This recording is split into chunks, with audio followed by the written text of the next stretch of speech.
Nationaux élus des provinces du Nord Kivu, Sud Kivu, Ituri et Maniema sur l'agression de la République démocratique du Congo par l'armée rwandaise par M23 AFC.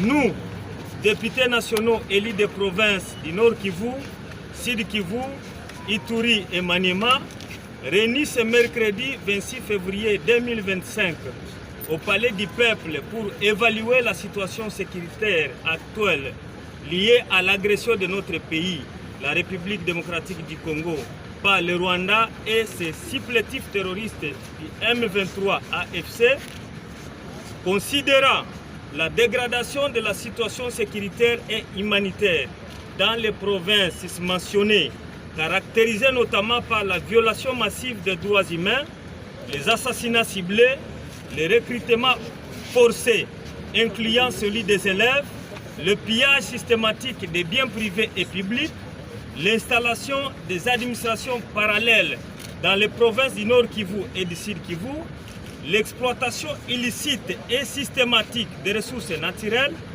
les attaques délibérées contre les contingents des Nations Unies, de l'EAC et de la SADC.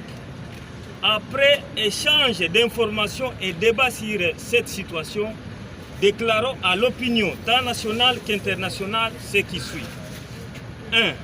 Condamnons une fois de plus l'agression de notre pays par le Rwanda et ses supplétifs terroristes M23 AFC ayant engendré une crise humanitaire et socio-économique sans précédent.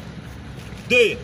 Condamnons le massacre à grande échelle des populations civiles depuis le début de l'occupation des localités congolaises par l'armée rwandaise par M23 AFC, plus particulièrement les carnages perpétrés lors de l'occupation des villes de Goma et de Bukavu et qui continuent jusqu'à ce jour. 3. Condamnons les recrutements forcés des jeunes dans les M23 AFC et plus particulièrement des élèves dans les villes de Goma et de Bukavu. 4.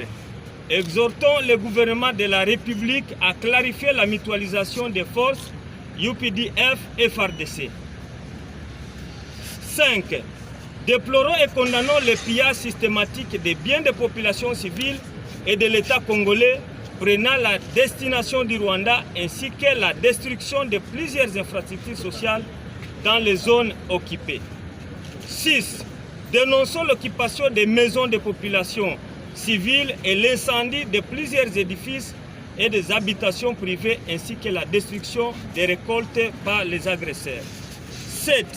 Réitérons notre soutien indéfectible à toutes les institutions de la République, à nos forces de défense et de sécurité ainsi qu'aux Wazalendo.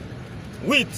Saluons et apportons tout notre soutien aux efforts diplomatiques menés par le président de la République, chef de l'État, accompagné de toutes les institutions de la République ayant abouti à la prise de la résolution 2773 du 21 février 2025 du Conseil de sécurité des Nations Unies qui exige le retrait sans condition de l'armée rwandaise par M23 AFC de toutes les zones occupées.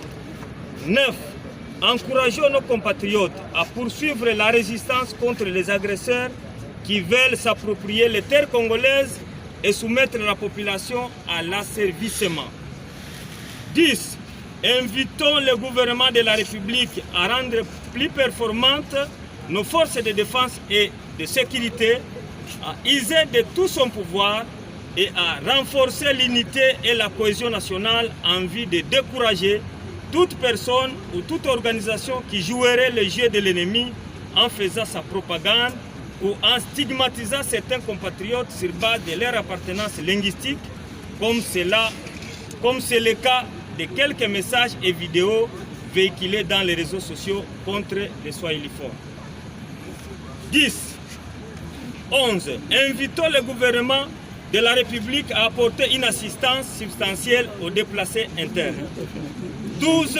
Invitons le procureur de la République, le procureur de la Cour pénale internationale, à mener ces enquêtes avec impartialité afin que tous les auteurs des actes de violation des droits humains commis en République démocratique du Congo soit poursuivi et condamné.